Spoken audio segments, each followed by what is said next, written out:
on, sing holy, singing holy.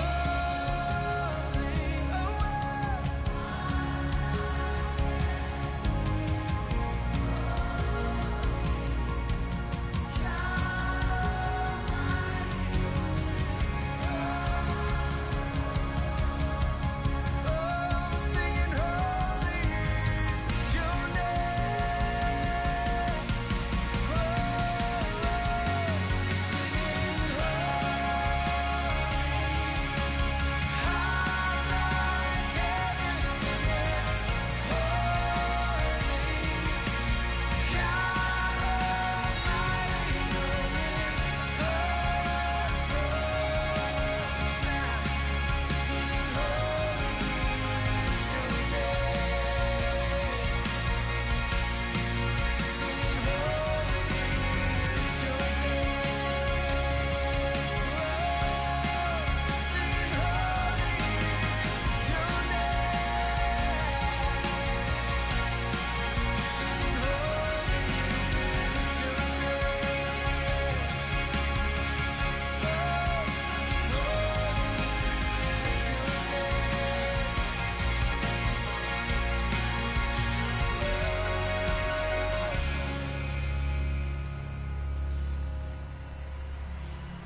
When sunlight breaks and the day has just begun,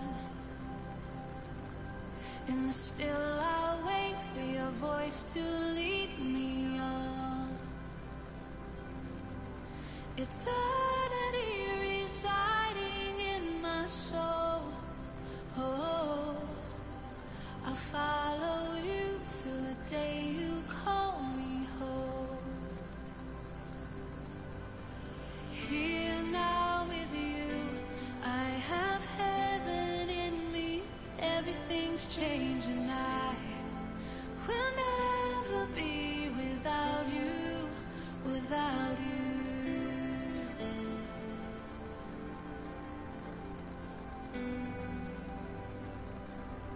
From the dust I made with you calling on my life, and your plan weaved into the fabric of my heart. Eternity residing in my soul. Oh, I lift my eyes to the one who gave it all. I lift my eyes to the one who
So I'd like to invite Josiah Spackman to come and share the eulogy this morning.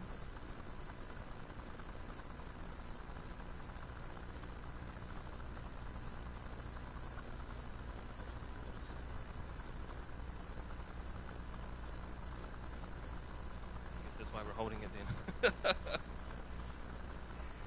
I'd also like to thank everybody for coming here today. I think the sheer number of people that have showed up speaks volumes about the kind of man that Dad was. So I'm going to try and sum up, obviously, a life and a life well lived over the next sort of couple of minutes here.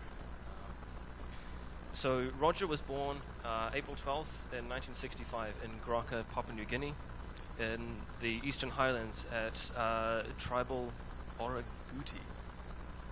He was born in a little 7-bed hospital, but like Rog always used to remind everybody, he was made in Australia. We've never ascertained if he was proud of that or not. They moved to New Zealand in 1967, and they lived in Nana and Popper's Batch in Langhome for a little while before moving to Lauderdale Road.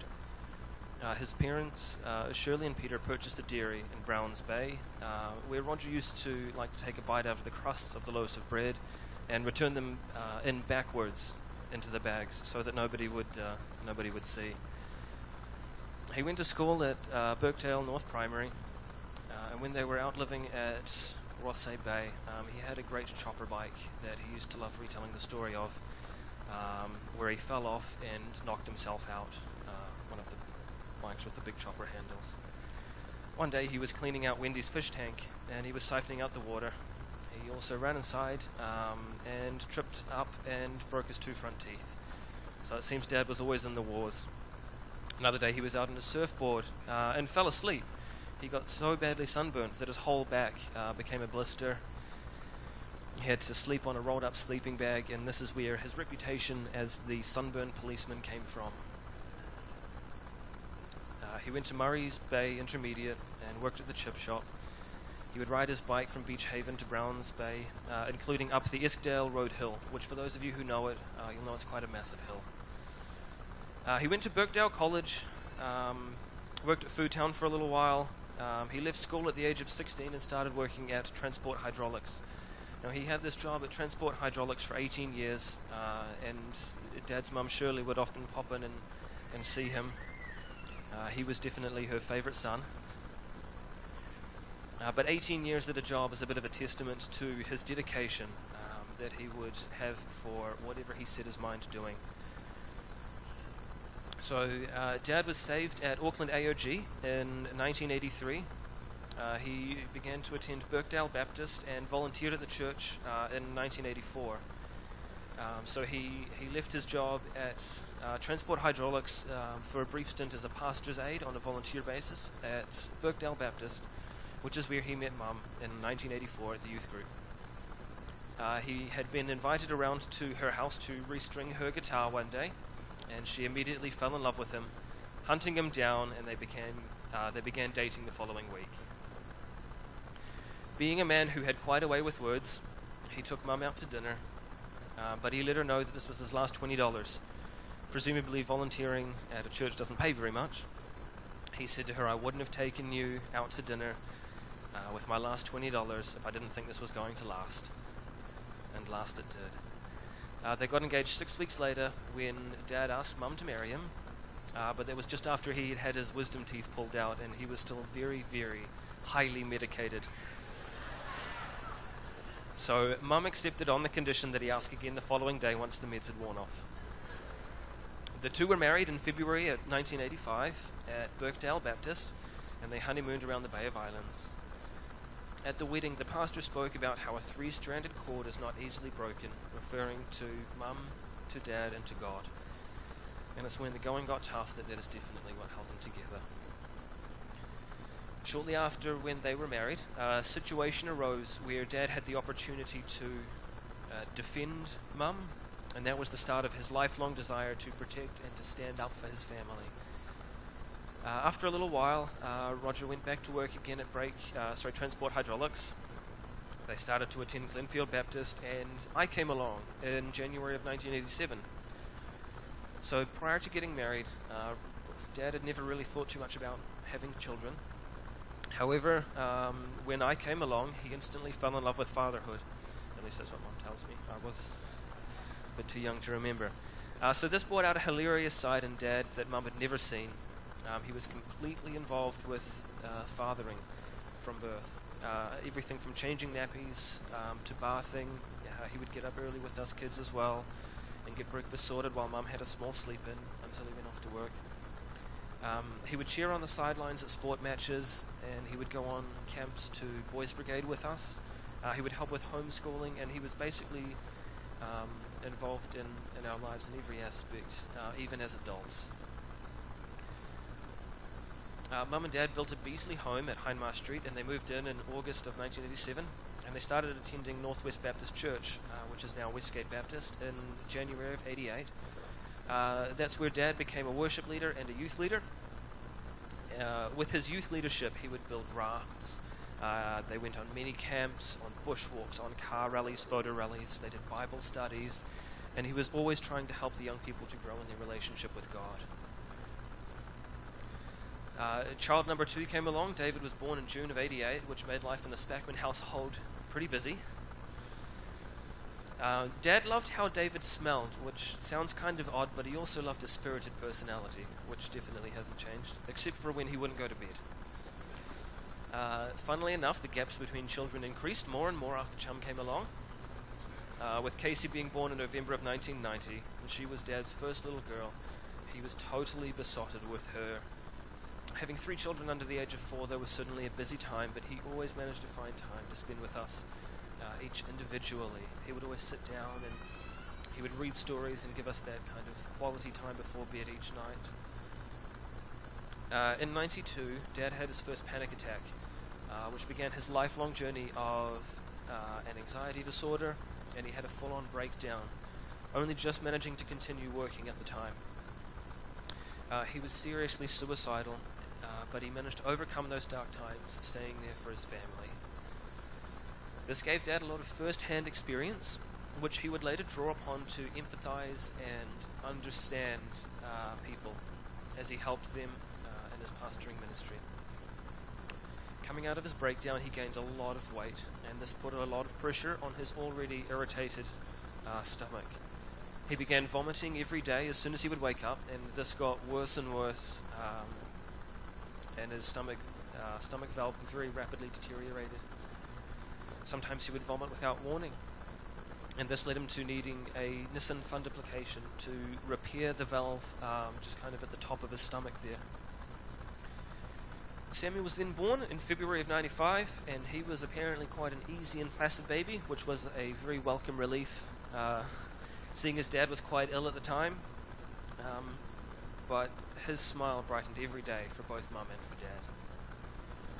Shortly after Sam was born, in May 95, Dad had the Nissen fundoplication, and after his surgery he knew that something was wrong and his gut was worse than ever. He never vomited again, but he suffered with pain, diarrhea, nausea, fatigue every single day of his life. It was like he had food poisoning every morning. This led to a weakened immune system, to chest infections, to boils, to dry eyes, and a host of other symptoms. But this didn't stop Dad from fighting as hard as he could to try and lead a normal life, while still suffering from both harsh physical and mental illness. Abby was born in June of 98, and again he fell in love with this feisty wee redhead. He was instantly wrapped around her little finger, and this never changed as she grew older. Roger had felt a call on his life to ministry from right back when he first became a Christian. And so the family moved to Bible College in January of 1999. The family first attended Te Baptist here in June of 2000, where Dad announced to Des, the elder, he said, "I'm going to be the next pastor here." And Des replied, "We'll see." Dad liked the place so much, though, that when he initially was invited to preach as a guest speaker, he decided that he would do the first in a 2-part sermon. His theory was they had to invite him back to finish it. And although he was invited back, I don't believe he ever did that second part. So Mum and Dad were both called as interim pastors in August, and that must have left quite an impression, because they were then called as full-time pastors, permanent pastors, in September. The induction service was then held in the last weekend of October, and Dad said within the first 2 weeks that he knew that he would both absolutely love and absolutely hate this job. Dad absolutely loved the people and the journeys that he's been on with people, being able to be involved and expressing the love of God into their lives. He took pride in being that person who was non-judgmental and that loved everyone. So many people who came to see him during the week leading up to the service, and they've all stated that Dad was like a father to them. It drained him so much, but he loved it anyway. The politics of being such a public and sometimes a controversial figure was definitely the hardest part for him. Dad was an incredibly gifted preacher, and he managed to make the Bible come alive for people, captivating their interest for the 20 to 25 minutes a Sunday, except for some people who would fall asleep regularly. People would remember the times that he served meringues with lashings of cream and talking about how God loved us. Dad mostly connected with God through creation, but it was also through music that he would show his love for God. So Ethan was born in November of 2000, a little less than a month after they'd first started pastoring here. And he was very much a part of the new beginning that the whole family was experiencing at Tiara 2. We will forever be able to measure how long we've been involved as a family by how old Ethan is as well. So in 2011, the family started fostering, and Dad took a trip back to Papua New Guinea, where he stayed with their old houseboy, Numaji. He also stayed in the house that his father Peter had built for them to live in. And again, this was just a great big adventure for Dad, and he loved it. He did a short-term mission trip to India, where he was inspired by men and women who would sit on the side of the road, tinkering with things. And he thought to himself, if these people can do this in the middle of nowhere, tinkering, why can't I make a business out of doing something like that at home? And so Dad began his suppressor venture. He originally began by using a wooden lathe, which was far too small and too slow to cut the suppressors correctly. So his first round of gun suppressors were kind of made up as he went along, with no real thought put into the design or the longevity of them. However, this very quickly grew to become his next favorite obsession, as he was working to 1,000th of a millimeter, which he regularly liked to remind people of. It was also a trip back to his days of working with hydraulics, which was also a really good excuse to buy bigger and flashier, not to mention more expensive lathes and other equipment. He truly had the garage of every man's dreams. Speaking of dreams, Dad would literally dream up the ideas for these suppressor designs in his sleep, often waking up, sometimes in the middle of the night, and having to make an emergency trip down to the garage to build and prototype what he'd just been dreaming of. Once Dad had worked out how to make the suppressors with screw and baffles on the inside, he was the only person in the world he was aware of who was doing something like that. And it didn't take long for word to spread of his achievement. One day he received an email from somewhere in Iran requesting that he make 2,000 suppressor units, specifically for AK-47s. After a brief period of thinking about it, which was realistically longer than it should have been, he politely declined. But this really opened up his market and his target audience, and especially once he began to anodize and color his suppressors. There were people who would even buy the suppressors and buy guns from him, but never actually ever shoot them. You'll see one of those later on in the slideshow.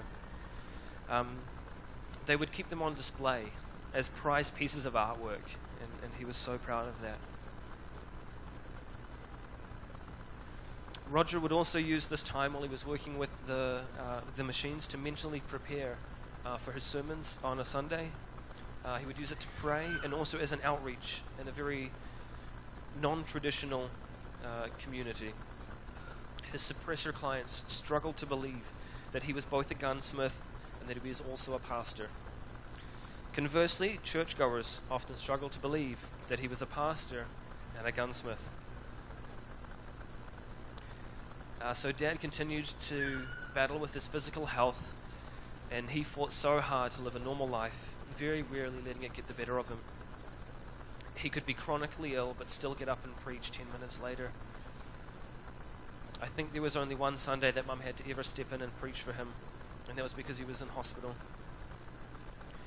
He passed on a great work ethic to us kids by teaching us that you keep on working and you keep on getting up no matter what.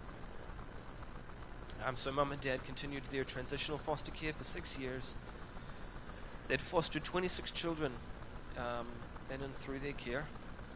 They found it to be a very rich and a rewarding experience. Dad, of course, was once again completely engaged in giving love and care to these precious wee ones.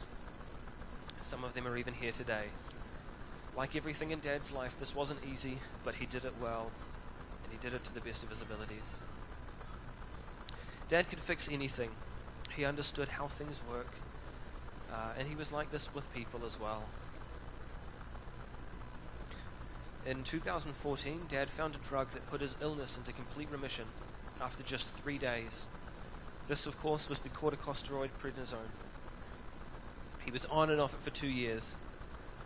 After being off for 6 months in 2016, Dad's illness got so bad that even drinking a sip of water would make him so violently ill, and together with the family, he made the decision that if he didn't take the steroids, he would slowly starve to death. Although over the last 2 years, he tried to come down off the steroids, his symptoms would return immediately. Right up to the last few weeks ago, even with the diabetes, glaucoma, osteoporosis, a compromised immune system, skin breakdown, fragile teeth, seizures, and wasting muscles, he still said he would rather have what he had now than what he had before. We'd hoped for more time, but 2 years ago in September, God spoke to Dad in one of his daily devotions, and he said 2 things to him. The first was that Dad's days were numbered, and the second was to confirm what he'd said first by providing Dad's life Bible verse in the devotion. Dad fought very hard to the very end to stay alive for his family and his loved ones. And although he never grew up and the chips were stacked against him every step of the way, he still showed so much love to every single person that he met. On Sunday morning, surrounded by his family, after we had all reassured him that it was okay for him, he passed away at 8 a.m. This is the time when he would normally be walking down to church, so we know that he went to celebrate church in heaven that day.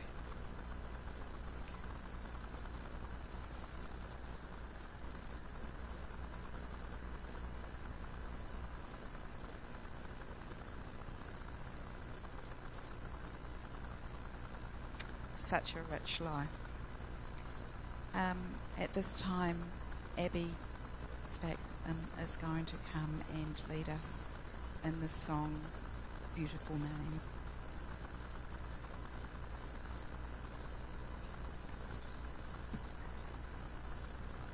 Okay. So just before we do that, we're going to, is that right? Before? Yeah. We're going to watch a very short video.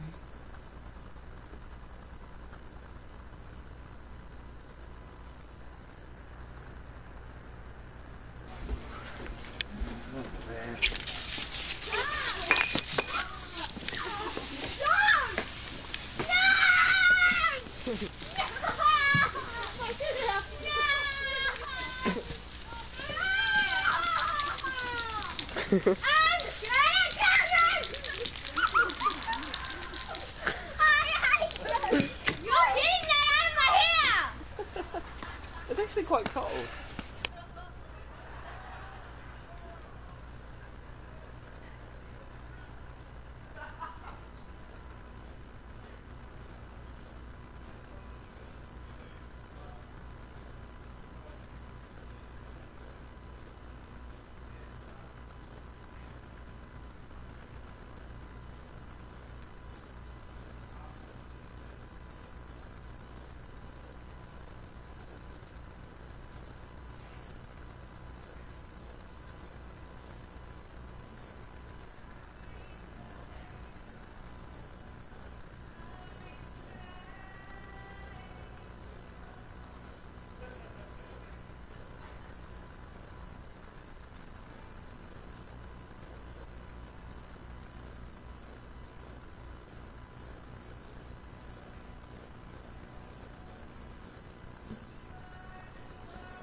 Roger's son Samuel has.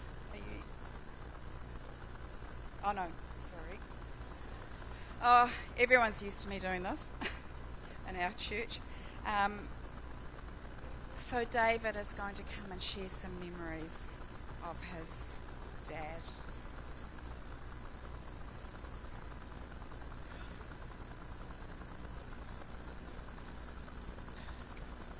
Right, so first off, I'm wearing a t-shirt because Dad hated dressing up.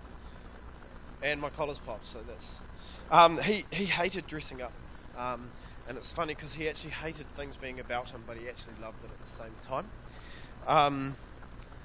And especially with church, he loved this church and the people in it so much. I think the hard thing with Dad is things have happened over the years and they might not have gone to plan, and he never really got over those things either, with things happening in church, because he loved this church so much that it was just so hard for him and he would just never be able to get over it. I have this disc on my keys, and it says David Spackman World Champion, and he made it for me. I can't even remember how young I was, like 8 or something, and he pressed these two pieces of metal together and he inscribed it with that, and that just goes to show what kind of dad he was. He thought all of us kids were world champions, and he gave us so much. I was talking with Mum the other day and saying that this one man was able to give each and every one of us kids something different. Joe's a computer nerd. Samuel's incredible with music. He gave me the love of working with my hands and engines and things. And so that brings me to a story. So with Dad, obviously he had his gun safe. At any given time he could have 10 to 15 guns in there. I don't know if that's legal or not, but he doesn't care now. So he would have that amount, and the people that he worked with would give him cash. So he could also have 10 to 15 guns, and he could have anywhere to 10 to 15 grand of cash in his safe as well, with his bullets and everything like that. Anyway, I bought a car. I bought a Mazda Familia BFMR. It was a beast. I loved it so much. First thing I did was take it apart because that's what Dad and I always did. I found a bag of weed in the car. Literally, it was about the size of your fist. It was massive, and I was like, I don't want it, so I gave it to Dad. And Dad put it in his gun safe. So, and about a week or two later, Mum was like, "You've gotten rid of that, haven't you? What if someone comes over? You've got 15 guns, you got about 10 grand, and you got a massive bag of weed in you. What are people going to think?" And so what happened is Mel's and I ended up having an anniversary, and he goes, "Oh, I've got a gift for you," and gave it back to me. I would have rather the money. But that's just, that's the kind of guy he was. Just loved doing that. He loved his KFC, his Burger King, and the rock shop. So I remember being in the car with him one time. He's like, "Right, we're just going for lunch." And so we went to Burger King, and we pulled up at the speaker, and the guy goes, "Hey Roger, how you doing?" And he goes, "Oh, I'm good, Aaron, how are you?" I probably should have figured out who he was and brought him along today. You probably could have told us some stories. But we would always, I'm pretty sure all of us know what Dad's order from KFC is as well. The 2-piece quarter pack with 2 drumsticks, potato and gravy, Pepsi, no ice. That's how often we had to get it to him at the end. He'd be, "What do you want for lunch?" It was always KFC. In the rock shop, so many times he'd have a really, really bad week, and we'd go, "Right, so this weekend you can either get over it, and you can come out, or you can stay in your bed and sob like a baby." And 9 times out of 10, I'd take him up to the rock shop. And the guys up at the rock shop up in Westgate, they got to know us quite well, and we'd come in and they'd just grab us guitars and give them to him. They knew that we're never going to buy anything, so that was quite good of them. The name Boom. So we call him Boom, as the grandkids call him Boom. And where that came from is Mum and Dad were lying in bed one night, and Mel's was about to pop with Micah, And she's going, what are they going to call you? He's like, oh, well, I don't know. And he's lying there after a while and he said, Lord Vader. I want to be called Lord Vader, or LV for short. And Mum was like, don't be ridiculous, you're an idiot. And so he goes, oh, what about Boom? Obviously he loves his guns and he loves blowing things up. So Boom kind of stuck, and it was very, very fitting. I don't know if some of you might know the story of he'd gone up to the gun shop up at Westgate, and he bought some bullets. He tucked those bullets in his jacket.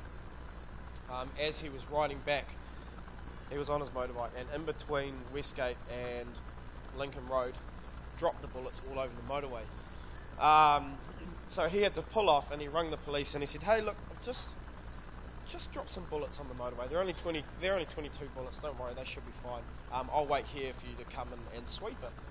And anyway, as he was standing there, cars were driving off over them, and they were going off. So he rung back the police and said, "You gotta get here now, shut the motorway off." And they did. Dad and Dad actually had to go to court for that. Mum was saying the other day that it was one of the scariest things of their lives, because meanwhile, back at home, they've got 15 guns, they've got 10 grand, and they've got a bag of weed in the... and now he's going to have a criminal conviction for dropping guns on the motorway. It would never have looked good. But he got off on diversion, and so he just did community service for the church, basically. I think that's cheating. You know, it's been amazing to hear all the stories that everyone's had, and to see you all here today. But I just want to honour Mum for a moment, and this is where I start crying. So it's not only been the last wee while that Mum has looked after Dad, it's been the whole bloody time they've been married.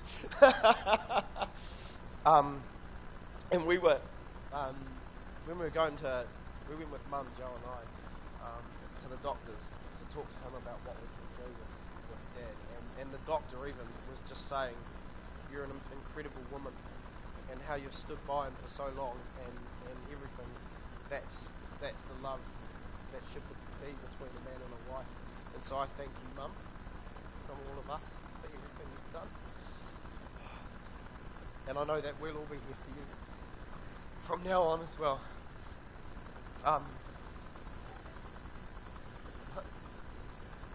Oh, no, we went before. No, we were. So I'm going to just sing a waiata. And so Dad loved the idea of Te Reo Māori and the culture and everything, but he never understood it. Trying to listen to him talk in Te Reo was always interesting. And so I know that it's not the norm to explain what I'm about to do, but for Dad's sake, I'm going to do it. So I'm going to sing the song, and it says, "Love, hope, peace for all of us." And I was talking to Ara here earlier, and it's that I'm going to sing it, and it's just going to sweeten what I've already said. That's the idea of me singing this. So if you know the song, feel free to join along, stand, sit, whatever you want to do. So I'm really sick, so I shouldn't be singing, but Te aroha, te whakapono, me te rangi mari e tātou e ano, te aroha, te whakapono, me te rangi mari e tātou e. Thank you.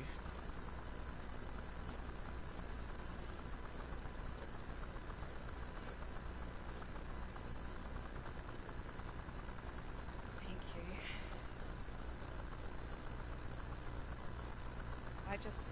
I just want to say, actually, before Ethan comes, You know, one of the things about the Spackman family that is so precious and so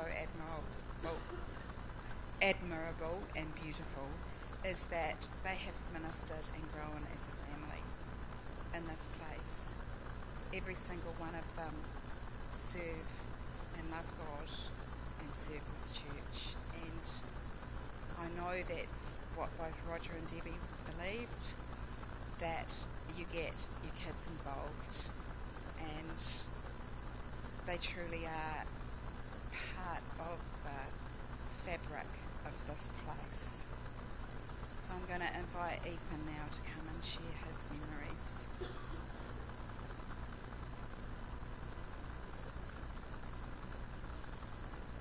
Hi everyone. So for those who don't know me, I'm Ethan and I'm Roger's youngest son, hopefully. So, during his last days, like one of his last days, Dad kept going, I lived, oh my god, I lived. And he did. Dad lived a good life, always did his best, and he was always passionate, or obsessed, about whatever he did, be it our family, God, music, engineering, or batteries. I remember Dad used to take me hunting when I was a kid. One day we trapped a possum the night before. We went in the morning, and he got me to put the gun barrel into the trap and shoot the possum. And then he was telling me, pick it up, hold it, I want to take a photo, hold it up. I was 7 years old. Or we'd often go paintballing or play airsoft, and Dad was an amazing shot, and he would unload a full cartridge onto you. But he was really scared to get hit. So you'd shoot, and you'd hit the tree next to him, and be like, hit. So you'd know you'd shoot about 5 more times, and you'd hit, bam, hit! And then you'd know, you're now done. Me and Dad used to play instruments a lot. He gave me a lot of his instruments, a lot of his guitars. And he gave me, every single guitar I own was given to me by Dad. And often, getting towards the end, I would go into his room, grab a couple of guitars from me and him, and we'd just sit down and play songs. And that's too many memories for me to specify. And Dad also had a lot of one-liners, shoot, you almost hurt me! You're gonna hurt yourself! And he would always be like, always treat a gun like it's loaded. And then he proceeded to shoot himself in the finger. Now I'm a linguist, so I'm going to be using my, obsession, which I got from Dad, of languages and history and stuff like that for this next bit. So I want you to all brace yourselves for that. When Dad was passing, I was quietly singing a song called Helvegen, which means a path to death. It's a song that you would traditionally sing to someone in order to aid them into the afterlife. I'm going to talk to you about a couple of verses from that song. So one is Når du ved helgren står, og når du løs meg torrive, skal jeg fylke deg, iver gjella brui med min song. Which means, when you stand at the gate to the afterlife, and when you have to tear free, I will follow you over the path with my song. And Dad did love his songs. And now he's in the afterlife in heaven, listening to our music, our singing, the songs we just sung. And he's being sung into God's presence, into heaven. Another line. Du blir løst fra banda som binder deg. Du løst fra banda som batt deg. You will be free from the bonds that bind you. You are free from the bonds that bound you. And Dad was bound by his illness. And when he was passing, I know I personally kept saying to him, it's okay to let go, you can be free now. And when he passed, he just went one final, just like he was giving a sigh when we were doing something stupid, or just like he was resting. And I knew he was free. And that was in fact the line that I was singing when he did pass. You will be free from the bonds that bind you. The last part is, de fje, de vriender, de självfridsammer. In årsdyr, de dreg, famer så Guden beter. Cattle die, friends die, so too must you die. The one thing never dies, the reputation one has earned. And Dad did have quite the reputation. Husband, pastor, father, boom, son, grandson, uncle, brother, man who spilled bullets all over the motorway, and more. On Sunday, when Dad passed, I couldn't sleep that night, and I ended up getting my feelings out by writing a poem. And all week I was trying to think of a name for it, and I came up with the scribbles of a grieving insomniac. And I'm going to read that poem to you now. So, here we go. I sung you to sleep, just like you did for me. This is a memory I'll keep, now that you are free. Your pain is over, Dad, and I promise, you'll be glad now you're in bliss. In God's kingdom, until I see you again. And I will wait for that to come, when none of us feel pain. So cause havoc there, Dad. Make them lose their shit. 'Cause I know you'll be mad if you couldn't do it. Goodbye, Dad. I love you. You finally made it there. You've done all you can do. Now starts a new chapter, and this is it. And so I just wanted to thank you all for coming here. Dad would have loved these people here, but he would have hated talking to you up in this podium. So, thank you.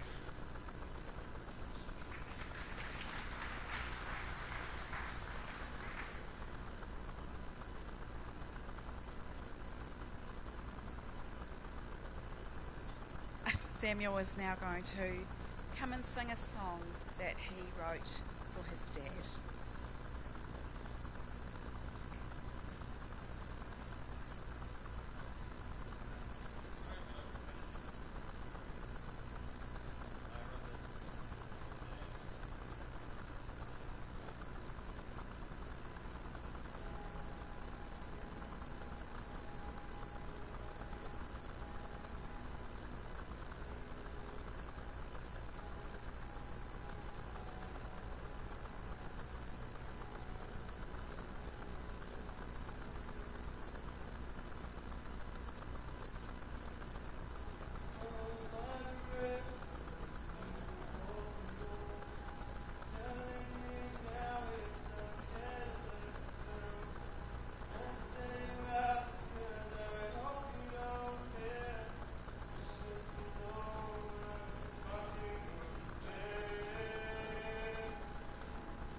going to pause for a moment now and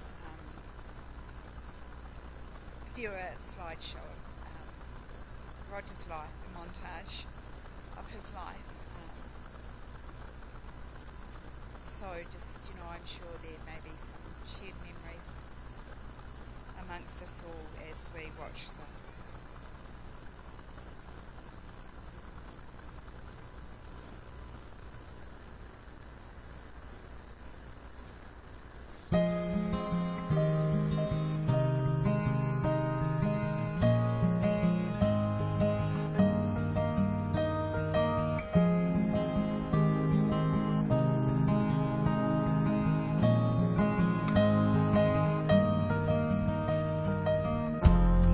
Tonight I am feeling for you under the state of a strange land. You would sacrifice much.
Tonight I am feeling for you under the state of a strange land.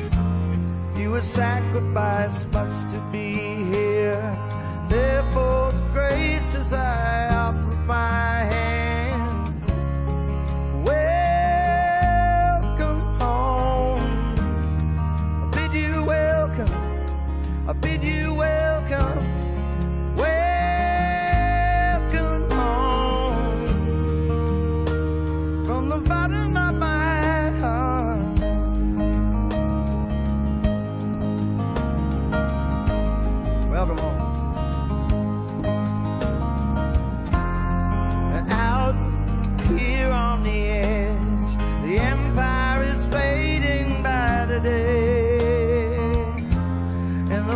So weary more, and maybe we'll find that new way.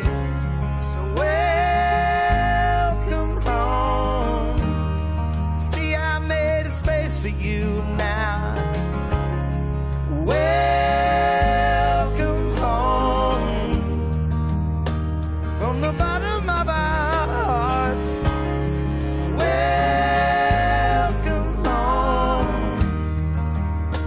From the bottom of our heart.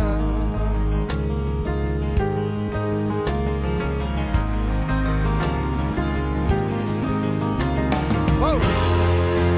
Keep it coming now, keep it coming now.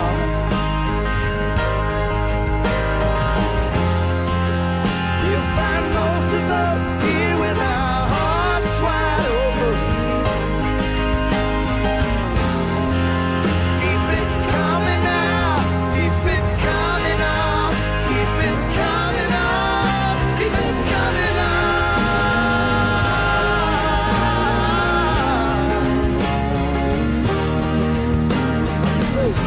There's a woman with her hands trembling, hide in mine, and she sings with the mountains memory, hide in mine. There's a cloud the full length of these aisles, airplane chase with the sun. And it's black and it's white and it's wild. All the colors are one. So welcome home. Bid you welcome. I bid you welcome. Welcome home. You see, I've made a space for you now. Welcome home. From the bottom of our heart. From the bottom of our heart.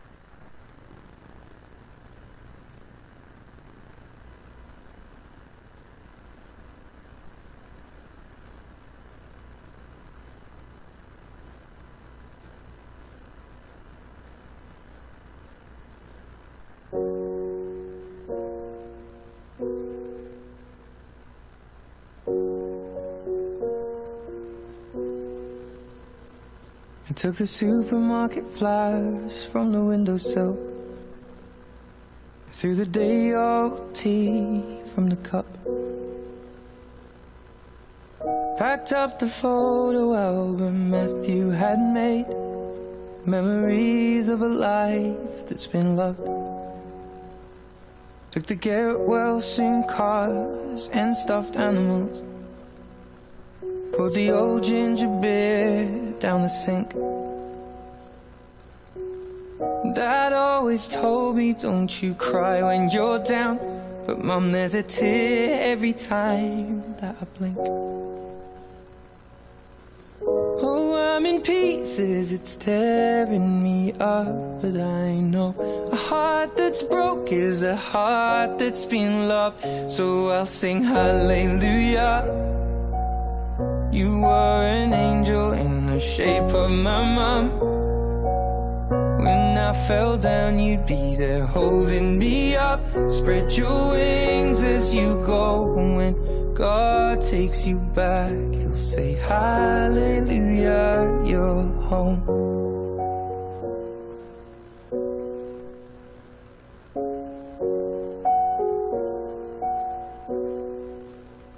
Fluffed the pillows, made the bed, stacked the chairs up.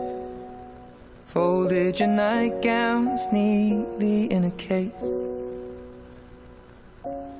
John said he'd drive, then put his hand on my cheek and wiped a tear from the side of my face. And I hope that I see the world as you did, 'cause I know a life with love is a life that's been lived. So I'll sing hallelujah. You were an angel in the shape of my mom. When I fell down, you'd be there holding me up. Spread your wings as you go. And when God takes you back, He'll say hallelujah, you're home.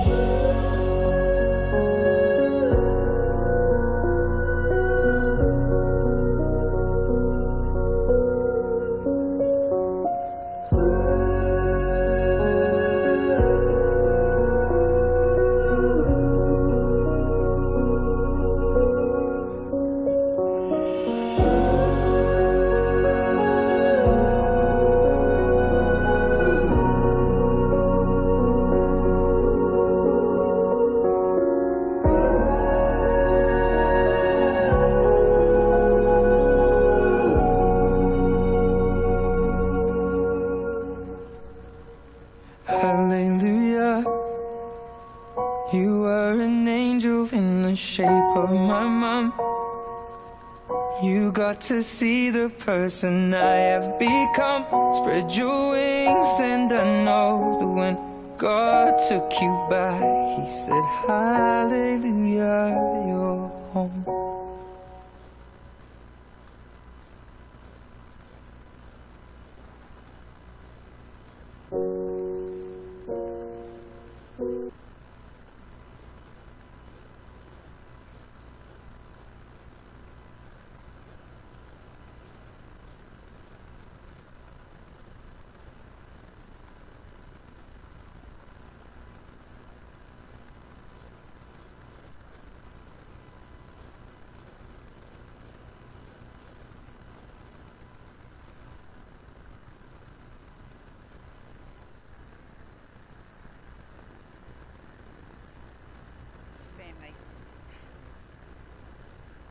I'm going to invite Angela Taylor now to come and share her memories of Roger. So the Taylors and the Spackmans are families that grew up together, have been lifelong friends.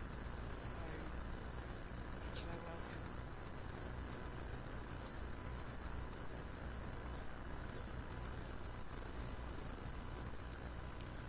Kia ora.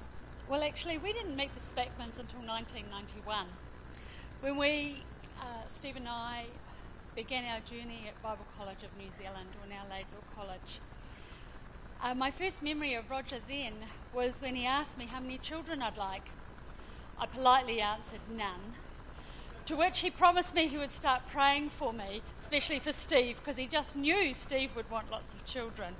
I asked him how many he'd like. He said at least 12. Something happened there.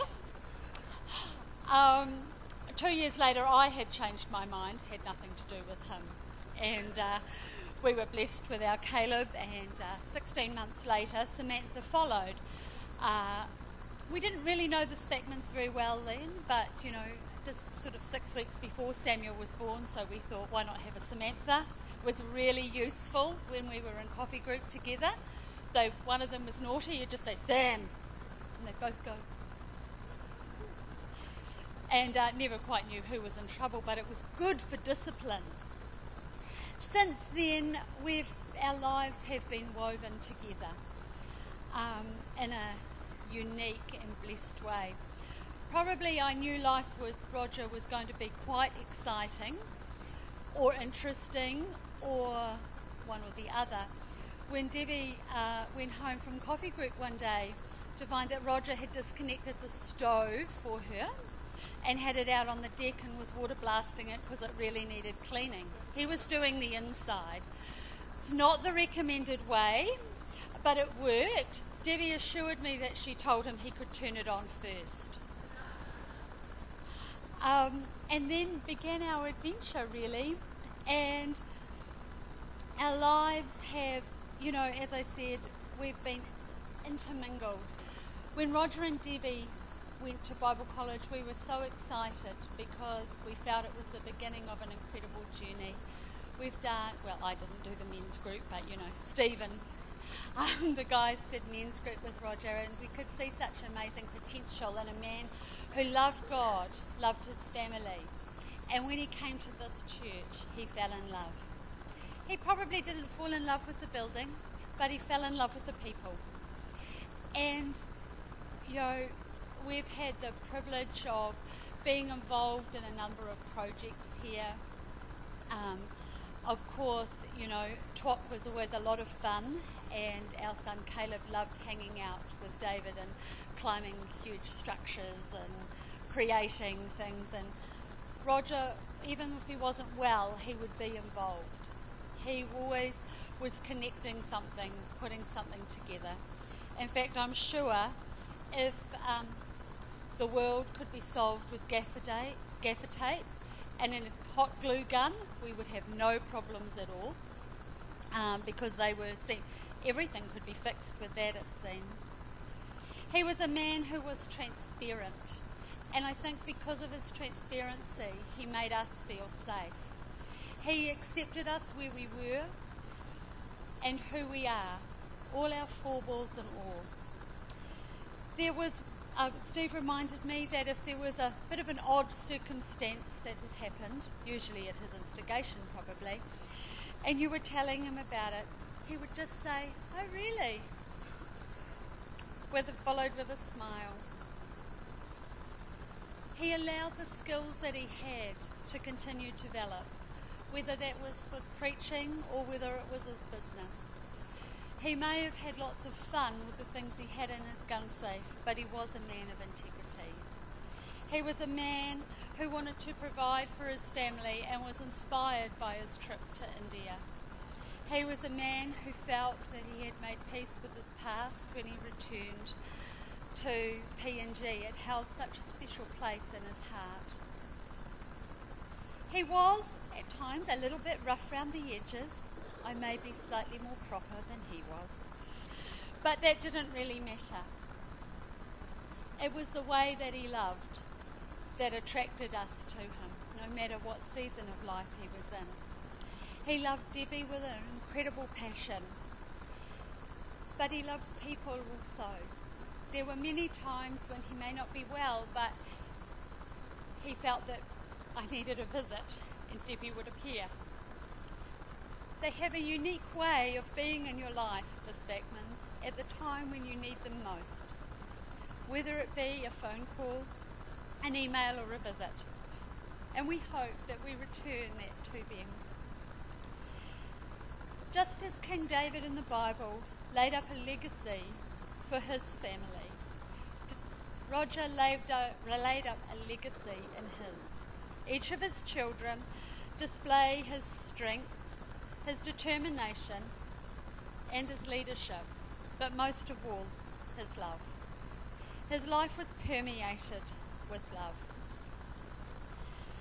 There is a song that I have, and I'm not going to sing because then you'd all have to go home quickly, by Cutlass, and it says, even if the healing doesn't come, and life falls apart, and dreams are still undone, you are God, you are good, forever faithful one, even if the healing doesn't come. Lord, we know your ways are not our ways, so we set our faith to who you are. Even though you reign high above us, you tenderly love us, we know your heart and we rest in who you are.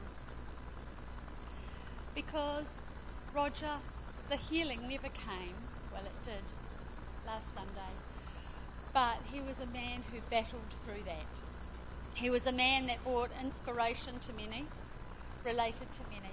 He loved this community, he loved this church, he loved his family. And each of you here today were precious to him in some way. He had a unique way of remembering the little things about each of us. The dates, I don't know how he remembered all of those. I can't even remember what day of the week it is. But he would remember the dates. He would remember your last hair colour or the colour of your lipstick for some. He loved because he remembered, and he remembered us, those dates, because he loved us. So while we're here today to celebrate a man who influenced our lives profoundly, I pray that our lives will take some of the legacy that he's left us, and we will continue to influence others.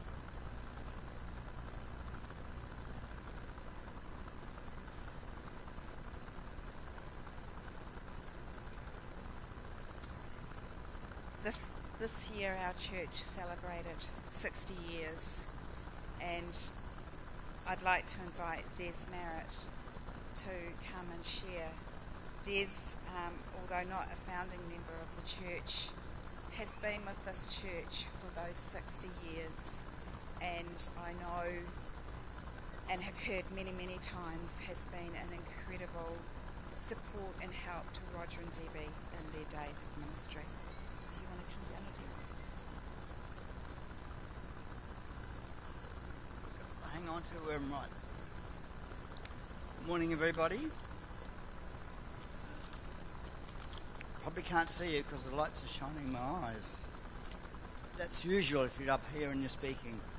You look at the back wall and hope everybody can hear. I'm sure Roger is perfect at it.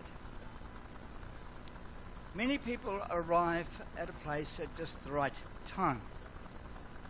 Such a couple have been Roger and Debbie. Roger slipped into our church service here, I think it was 2000, to see what was going on.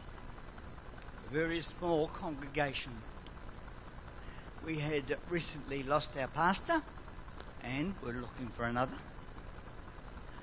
Roger had just finished his training at what was then called the Bible College of New Zealand and was just over there, not far away. We'd also lost most of our musicians, and so we were singing songs to a CD, not the best at all. Roger and Debbie were part of a music team at the church in Northwest. At that service, we had a very deeply disturbed young man, and he needed counselling far more than our elders could do. So Roger took him aside into the hall and talked to him, and then drove him to a rehab centre where he got the help it really needed. I think it was at that time that God spoke to Roger and said, "This is your place."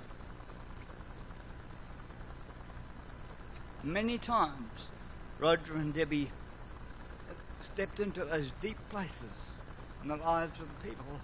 Some of you are here.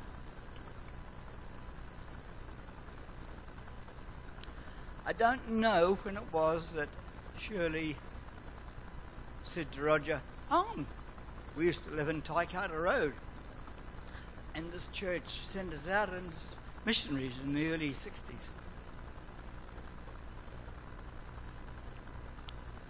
The minister who preceded Roger spoke much about the grace of God, something we all need to know.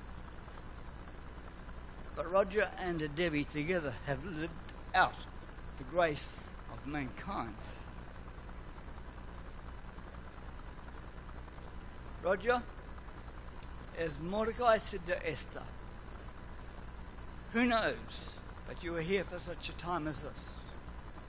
Well done, good and faithful friend." Thank you.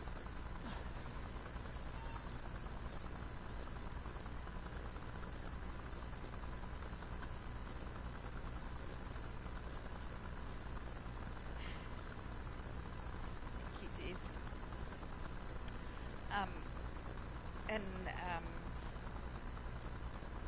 The eulogy. Josiah's eulogy, he spoke of the company that Roger worked at for 18 years, and Roger's former employer, Brian Yates, is here today, and he is going to share a few words as well.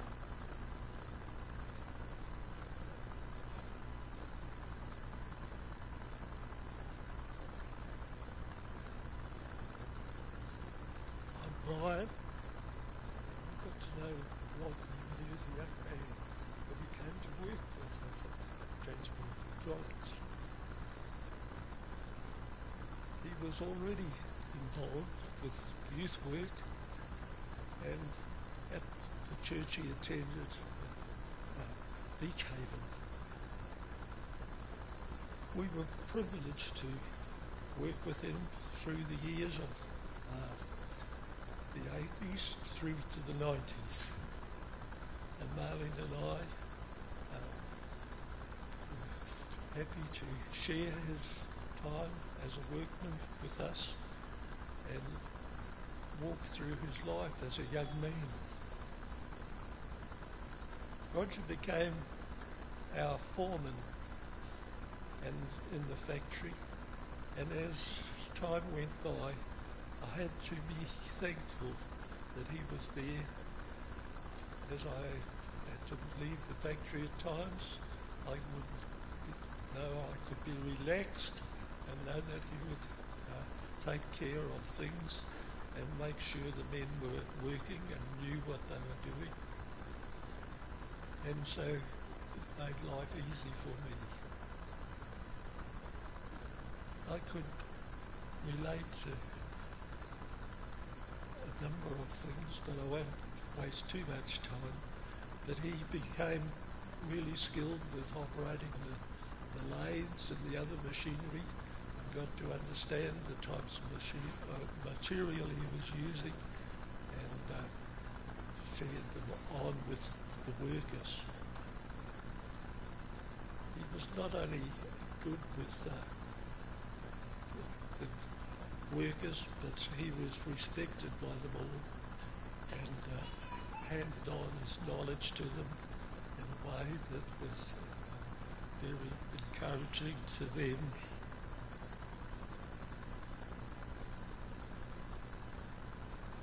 We were privileged, Marlene and I, to attend Roger and Debbie's wedding, and we pleased to continue to know them a little through their lives. Roger and Debbie were not just involved with church work, but they were involved with their community around them. I can remember Debbie calling into the factory one day with the children in the car, and while the car was, the children were coming out of the car, and there was two of them under school age. There was a whole lot of other children fell out of the car as well, about 4 or so, and I said to Debbie, "Who are these children?" And she just answered and said, "Oh, they belong to the neighbours, and their mothers need a rest, and so I'm looking after them for the day." And that is how the Spackman family lived. Marlene and I have come today to honour Roger as the man we've come to know. And we like to share the sorrow with the family. May the memories of Roger live on as you go through life, and may a smile come to your face in the future. God bless you all.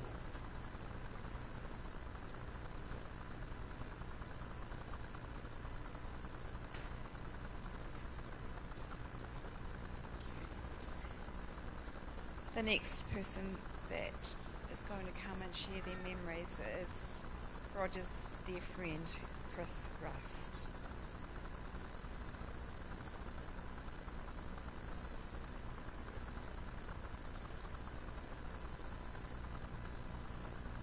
Hi.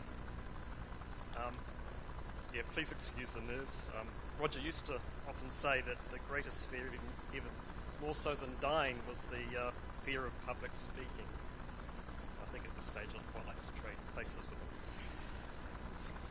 Just kidding, I'm pretty scared of dying as well.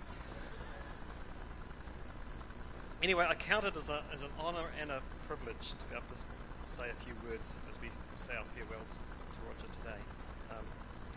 I've known Roger and the Spackman family for well over 20 years. We connected as young families through our West Auckland homeschooling group. And Roger and I hit it off pretty well straight away. Roger had just come through a series of health issues that had been spoken about, and an operation. That was to become the start of his long, ongoing battle that has finally taken his life. One of my earliest memories of Roger were around at their place, and he was so happy and excited to find his wedding ring. He had misplaced it after having to cut it off his finger as a result of weight gain from some of the medications he was on. And I remember thinking way back then, he was a man who was deeply in love with his wife, and it's a deep love that has never wavered. And being somewhat obsessive myself, I just loved partaking in some of Roger's obsessions. It was not hard to be drawn in, especially when it came to blowing things up. We shared a love of the outdoors, of fishing, kayak trips, camping in the rough. We've also shared a spiritual journey too, having the dogmatic views of our youth challenged at every level. We have had many deep discussions over the years, and I've always felt free to talk to Roger about anything at all. I've always been impressed with how Roger has managed to cope with all of his life demands while being plagued with pain and chronic health issues almost on a daily basis. He would often say that he viewed his pain as a blessing, as this drew him closer to God. Roger's deteriorating health slowly took from him the things he enjoyed most, and for all of those who love Roger and have been close to him, This is the most heartbreaking aspect of Roger's decline. I can only imagine how hard has been for him, yet rarely did he complain. He just accepted the way things were and made the best of it. I remember him saying to Debbie in recent years that he felt as though he was fading. But I'm rest assured that Roger was shining brightly now. Roger married two of my boys. I think Jason and Sarah's was perhaps the last wedding he was able to officiate at. He was becoming more reliant on his wheelchair, and it was a monumental effort for him to stand for the ceremony. He made it to the end, but afterwards I found him sitting, unable to stand as his legs had given way. Few saw or noticed, but he just endured this as a small setback and carried on, just the way he was. There'd be very few dramas in my life, but with the ones I've had, Roger's always been there to support. It's like the time Roger and Debbie turned up with wine and chocolate on a day of sadness for our family. It meant a lot to me at the time, and we just appreciated it enormously. I believe our common life mission is to learn how to love, and I think perhaps Roger for me has been the best living example of someone who really understood how to love. He never forgot to thank people, even for the smallest things. Graciousness, love and kindness were Roger's default setting. He just radiated this, and he touched many people's lives as a result. Just the sheer numbers here today are testimony to that. As his time was drawing to an end, I did my best to spend some time with him. The last visit where he was awake and able to talk was particularly special. It was just a few weeks ago. We reminisced about the fun times. We talked about our kids growing up, who were always close to his heart. It was a special time, and he kept on saying with a big smile, "I'm glad you came, Chris." Roger always made me feel appreciated. My last few visits to Roger, he remained asleep, and I never got to speak to him again. And while I was sitting with him, I wrote this. Just sitting with Roger, listening to his laboured breathing as he lays dying. Not long to go, my friend. Life has been good, and you have achieved much. Death now, I know, will be a relief for you. God is waiting for when you are ready. Angels are by your side, waiting to walk with you in this final stage. Rolandi is now sitting on my lap, and she is sharing this journey with you, hardly leaving your side. Not understanding, but connected at a deep soul level. Peace surrounds you, my dear friend. We will meet again. There will be much joy. Thank you for your wisdom, your honesty, and your openness. Thank you for the fun times. There are few words left to be said. And I know there's so much more to life than we can understand, and death is profound. You've been so brave, so enduring, as has your family. I'm so grateful for being able to share parts of our lives. I'll never forget you, Roger.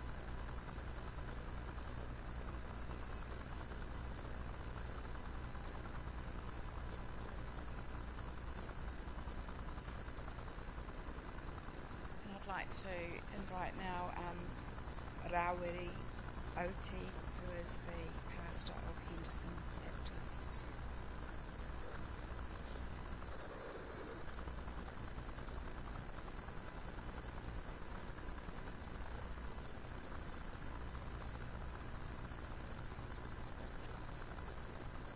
Katangi te titi, katangi te kaka, katangi hokia.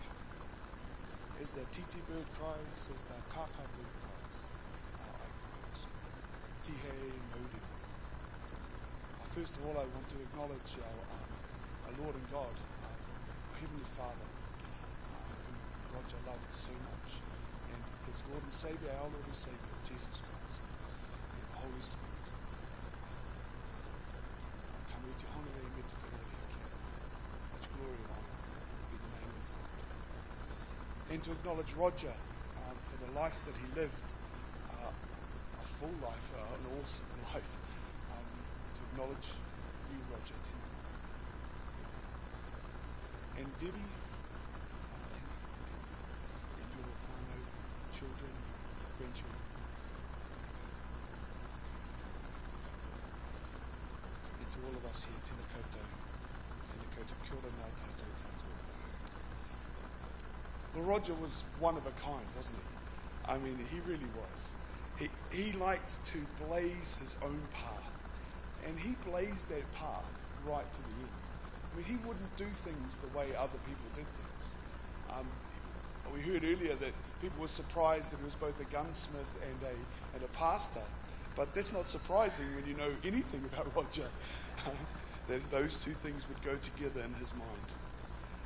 I first met Roger when we were both students at the Bible College of New Zealand in 1999. We did some papers together.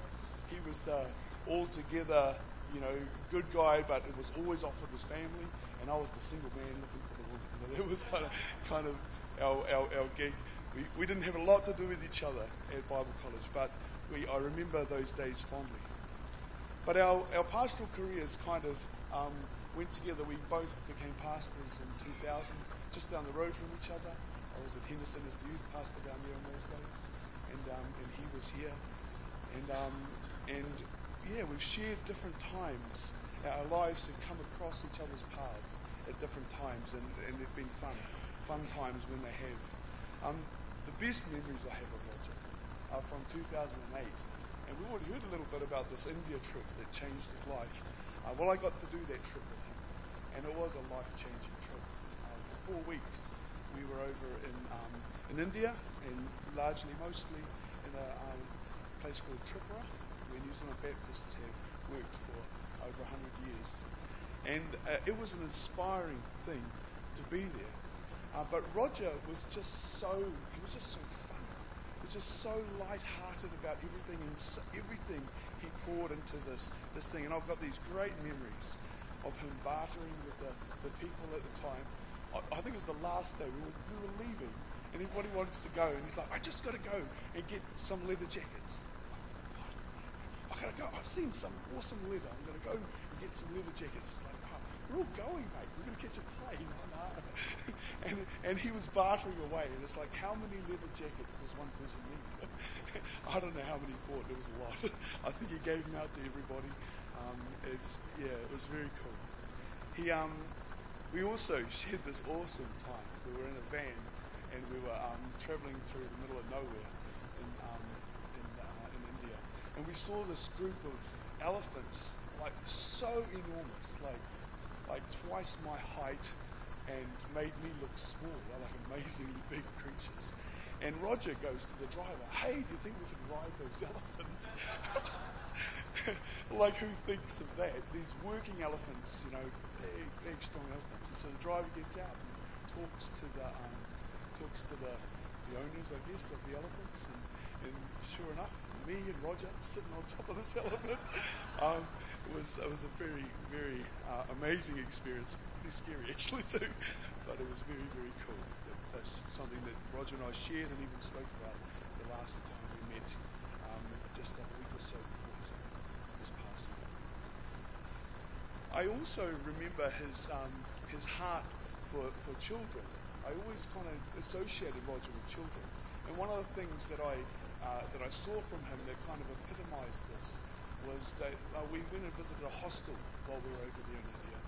And I hadn't really noticed, but Roger brought to our attention that there was this broken swing. It was a swing that was broken.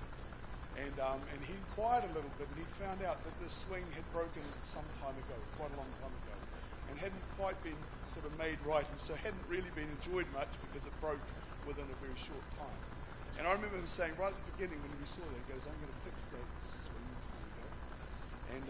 And I was like, oh, yeah, okay, cool.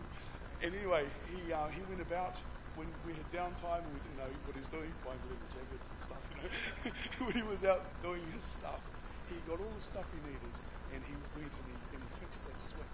so that it wouldn't break for some time. And that was an awesome memory that I have of the heart that he had. He also did some work on the car that we were being driven around on, much to the disgust almost, or the Indian driver couldn't understand. Why would you be doing something so beneath yourself? You are here as a pastor and an important person. And Roger was like, hey, your car's stuffed, it needs to be fixed.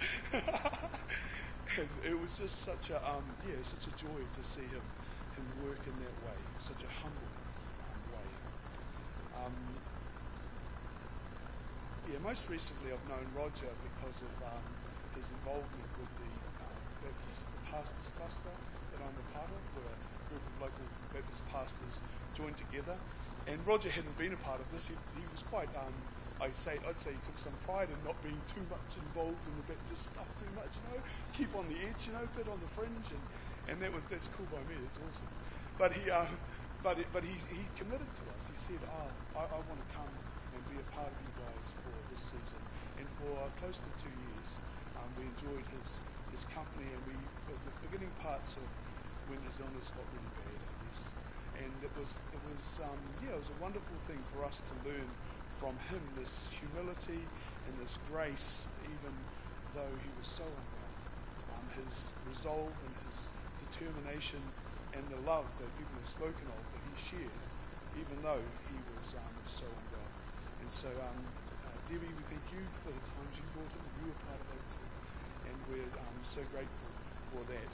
And I bring greetings, I guess, from the Baptist family of churches. He was one of us, and you all here at Tiltu Baptist are part of us. And so I greet you on their behalf, and know that there are many pastors preaching sermons right now wishing that they were here, and others who were able to get away, which is great to be here with us today.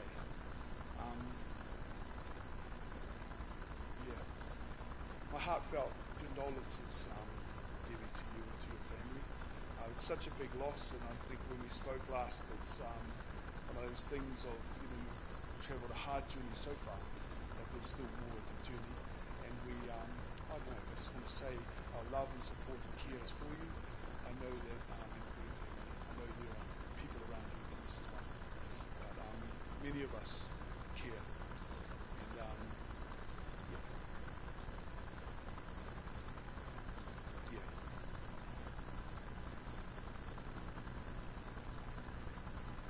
And of course, as a pastor of the Henderson Baptist Church, I bring loving greetings from the Henderson Baptist Church just down the road as well. And I pray that God will bless you here at Te Atu Baptist Church. Bless you as a church family as you move forward, as you go on, and that He will be with you as you continue this journey, and be with Roger's family as you all continue this journey, without Roger by your side, but with him in your hearts, and his memory living on, knowing that he is with the King of Kings and Lord of Lords. So arohanui te whānau, arohanui te hahi, arohanui tēnā koutou, tēnā koutou.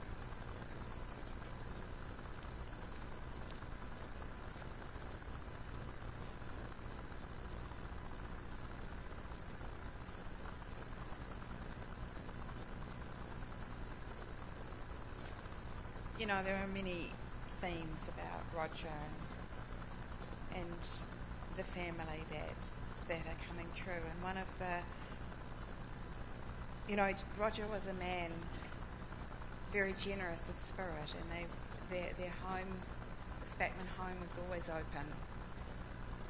Roger was always generous, and one of the things that as a church family we have been really happy about is that we have been able to share our space, and for a number of years we have shared with the Tongan congregation that meets here on a Sunday afternoon, and more recently the Vineyard West congregation that meets here on a Sunday evening.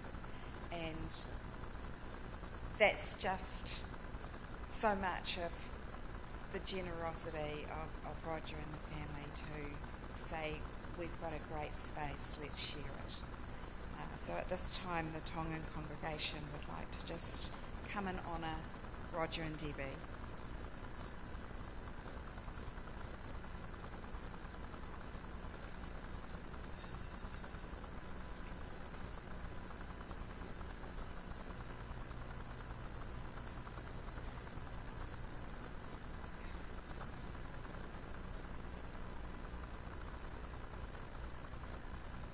Kia ora, and malo lelei to you all.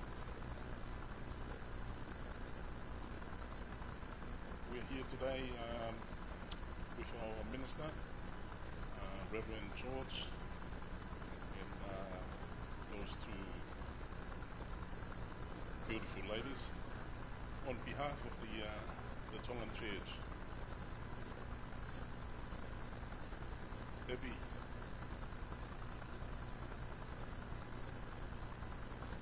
we are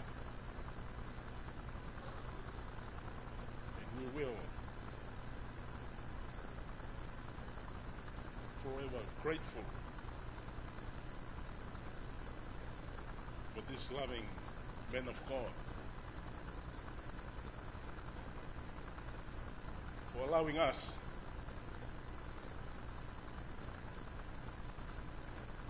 to be part of your church, part of your family, and be part of this channel.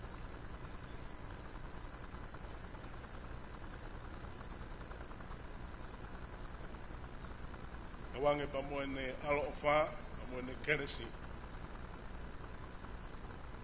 Ne whakamal malu ki te mo tolu, te taimi o whaingata. May the loving Christ be with you always. Malo.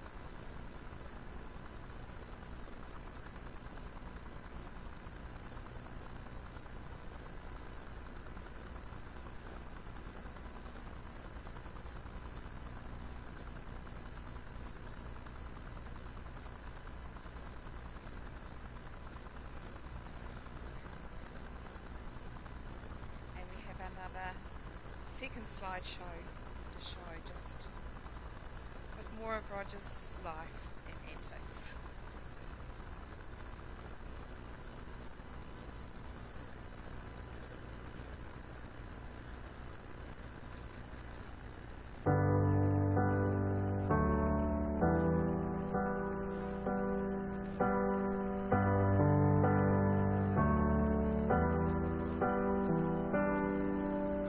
Grand earth has quaked before, moved by the sound of his voice, and seas that are shaken and stirred can be calmed and broken for my regard. And through it all, my eyes are on you. And through it all, it is well. And through it all, my eyes are on you. And it is well with me.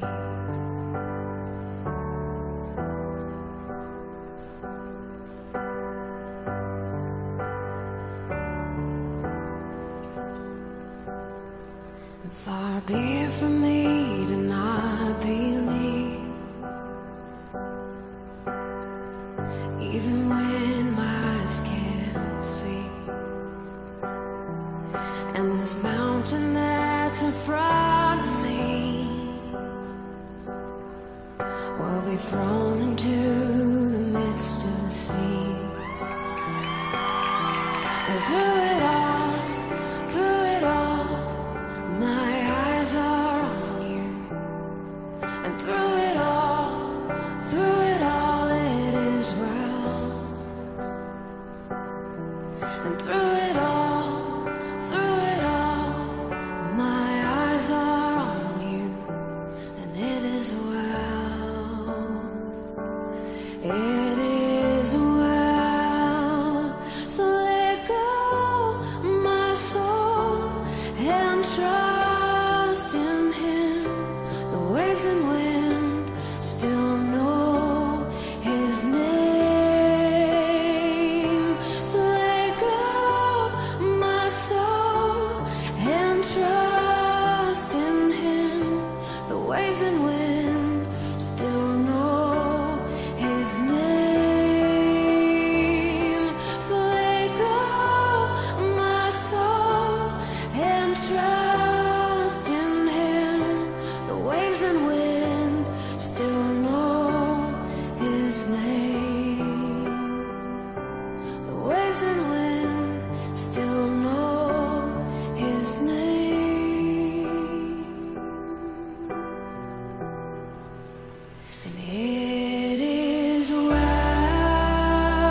is well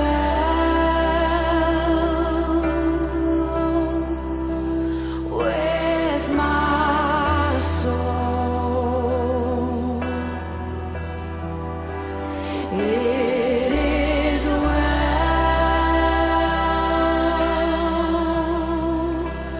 with my soul. It is well, it is well with my soul. Sing it out, it is well. Oh, it is well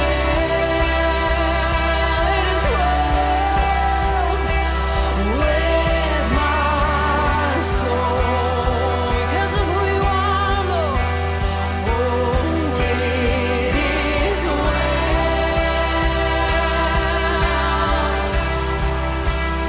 with my soul. It is well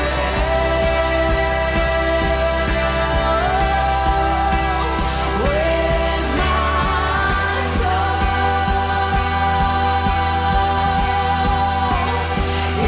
It is well, with my soul. Sing it out, it is well. It is well, with my soul.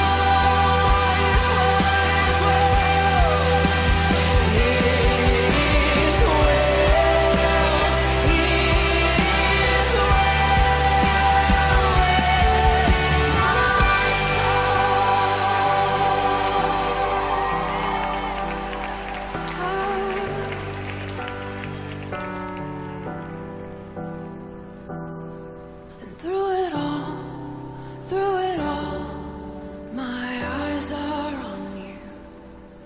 And through it all, it is well, Lord. And through it all, my eyes are on you.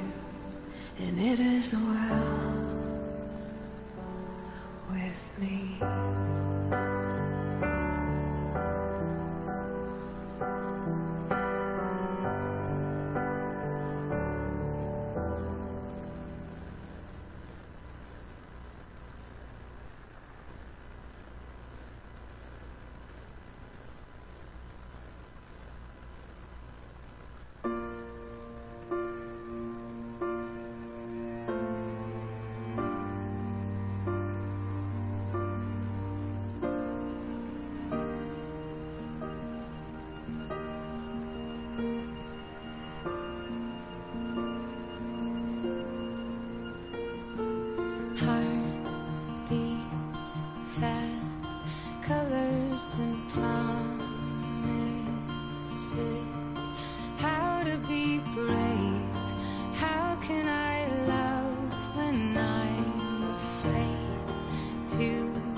service, but you can't rush these things because we'll never ever get to do this again.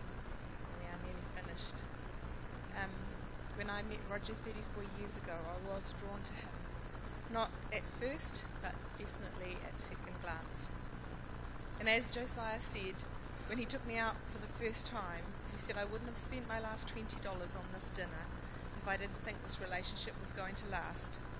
Then he said to me, if you don't think this relationship will end in marriage, then there is no point in us even going out. Well, I knew before that date that I would marry him. He told me our life together would be a huge adventure, and he was right. He has been such an adventure. Everything for him had to be bigger, better, stronger, faster. Things like burying out the holes in our little gas stove, a little gas cooker that we would cook on it when we were camping.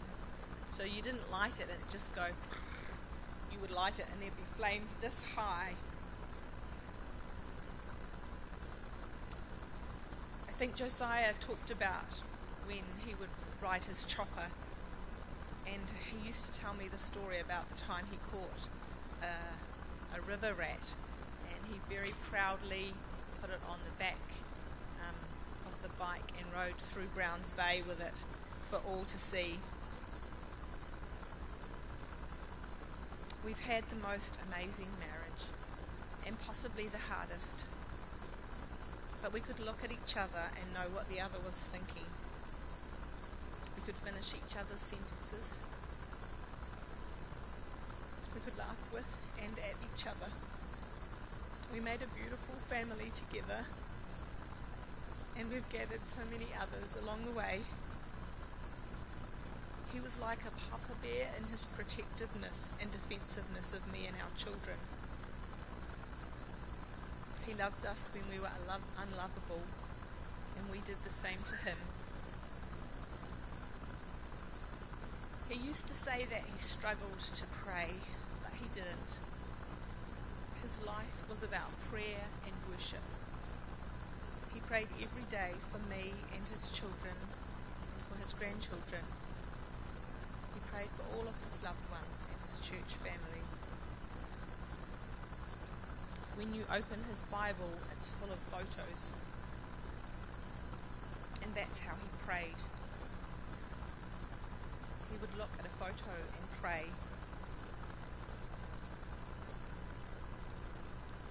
This is a photo of our family, and on the back is the prayer that he would pray for each and every one of us.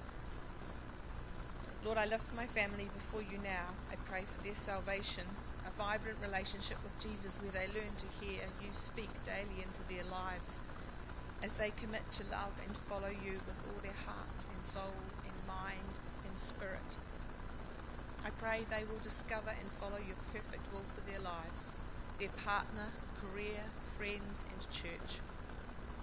I pray that they will develop an ever increasing hunger for your word, for worship, prayer and fellowship. May you place a hedge of protection around them, keeping them safe from distraction of the enemy and the lures of the world. May they enjoy and experience your abundant provision in their lives. I pray that every need be met in Christ Jesus, physically, emotionally, spiritually and mentally. May there be no love of money or pride or arrogance found in their hearts. Lord, may they just fall more and more in love with you and love the world as you do. So if a man who didn't think he prayed that every day for his family,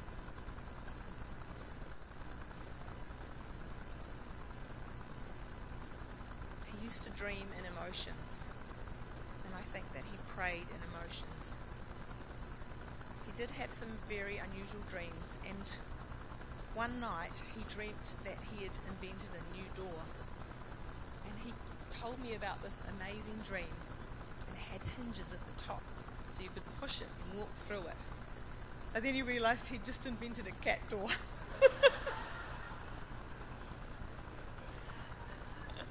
He was pretty disappointed about that. But that was the kind of crazy thing that he would dream up.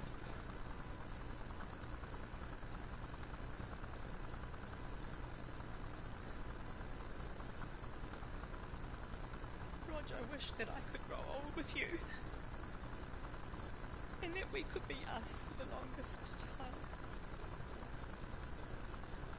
I wish that we could dance together again. And I feel like I will never be whole again. I love you, Roger Spackman. The most important thing that I could do today for Roger would be to read his life verse. And I think it will sum up everything that you've heard today about him. Acts 20:24 says, "But life is worth nothing unless I use it for doing the work assigned to me by the Lord Jesus Christ. The work of telling and showing others the good news about God's mighty kindness and love." This is what Roger and I tried to live by. We didn't always get it right, but we gave it our best shot.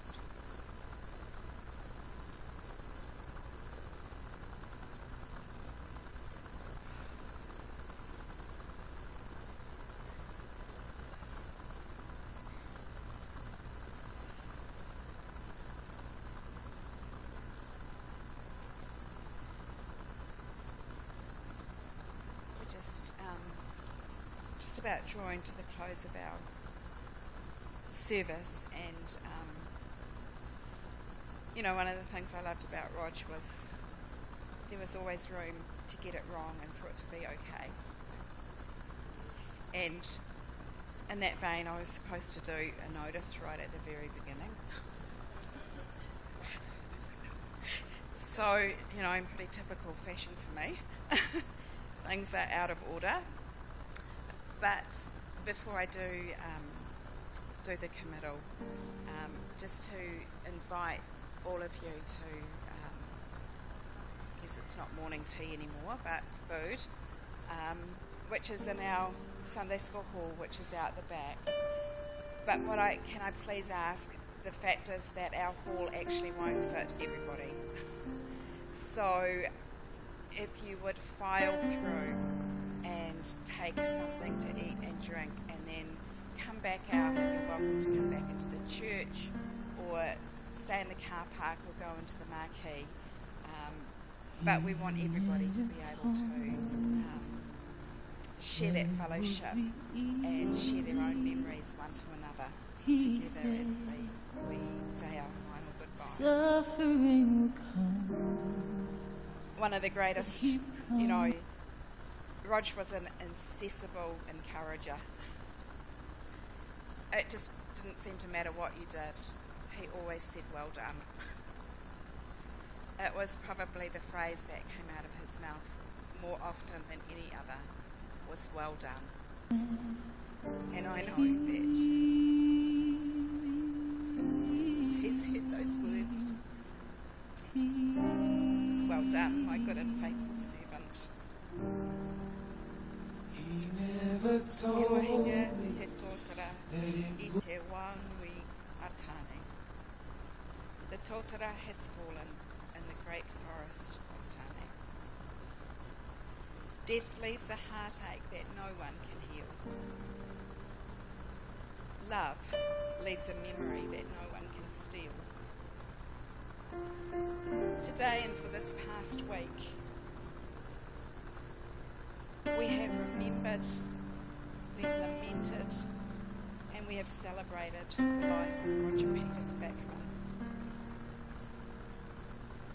And we are left knowing that we are the richer for having known this man.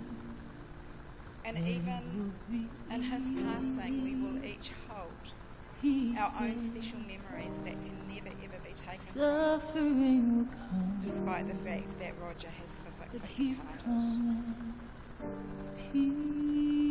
With his journey now ended, we commend his soul to the love and grace of our Heavenly Father. And we commit his body to the elements, suffering will come, but he promised, ashes to ashes, dust. Roger, you have walked among us, flesh, blood, mind, heart, and spirit. You have brought strength. You have brought light. You have brought Suffering would come. You have brought Christ. But he promised peace. We value everything you have been. Peace. And everything you to be. Peace. May we seek to walk gently in the hearts of others as you He have never walked told in me ours. that it would be easy. He said And suffering our would church has come. but he promised What a peace. time to celebrate. Peace. We ring the bell for salvation. Peace. We ring the bell for baptisms. And He today, never we ring the told bell me for the homecoming that it of the wouldn't be easy. He said suffering would come, but he promised peace,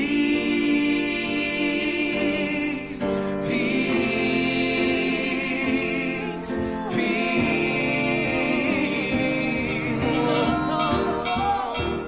He never told me that it wouldn't be easy. He said suffering would come, but he promised peace,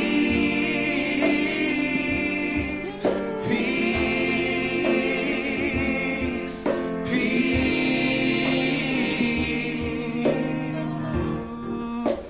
He never told me that it would be easy. He said suffering would come, but he promised peace. Father, peace,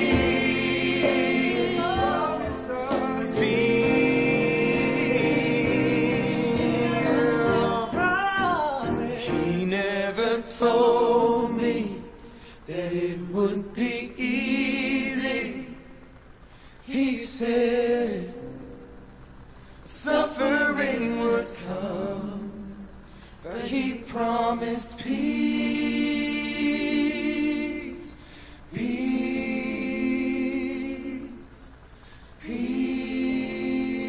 peace.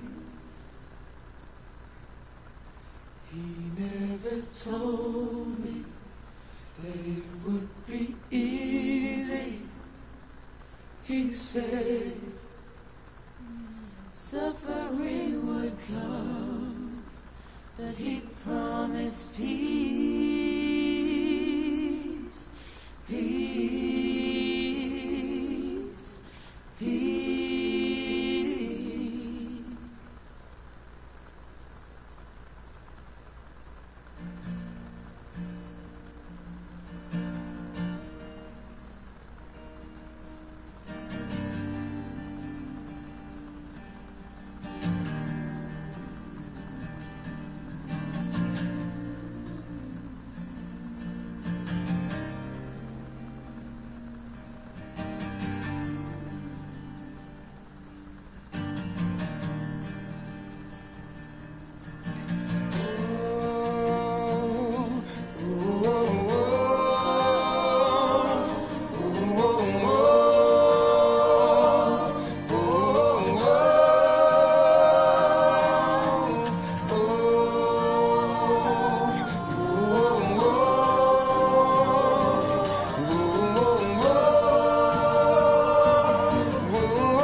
but he promised peace, peace, peace.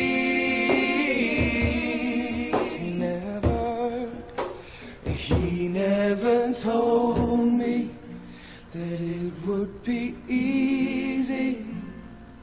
He said suffering would come, but he promised peace,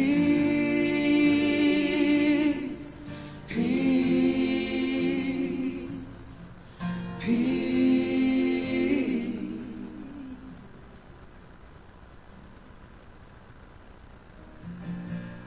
I feel